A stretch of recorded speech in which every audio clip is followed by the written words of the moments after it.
আজকের breaking news, Shakib অপুর নতুন সংসারে বুবলিকে দাসী বানাবে অপু বিশ্বাস। কি বলছে সম্পূর্ণ ভিডিও দেখলে অবশ্যই বুঝতে পারবেন। সাকিব অপুর নতুন সংসারে বিচ্ছেদের 6 বছর পরে এসে সাকিবের সঙ্গে পুনরায় সম্পর্ক শুরু করেছেন চিত্রনায়িকা অপু বিশ্বাস। গুঞ্জনের সমস্ত ধোঁয়াশা উড়িয়ে দিয়ে সবটা নিজের মুখে প্রকাশ করলেন এই চিত্রনায়িকা।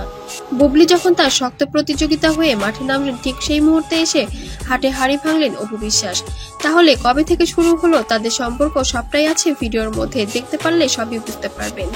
অপু বিশ্বাস ইতিমধ্যে দেখা গিয়েছে একটি সাক্ষাৎকারে বলেছেন, সাকিব আমার স্বামী এবং আমরা সংসার করছি এবং আমরা সুখে আছি এবং আমার সন্তান নিয়ে অনেক ভালো আছি।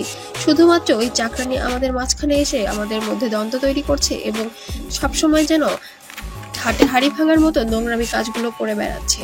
সাকিবের সম্মান বলতে আর কিছুই রাখছে না বুবলি, তবে আমি আর এবার প্রতিবাদ অবশ্যই করব এবং ওকে কাঠগড়াই পর্যন্ত তুলতে এবার আমাকে বাধ্য যেন না করে এই মহিলা।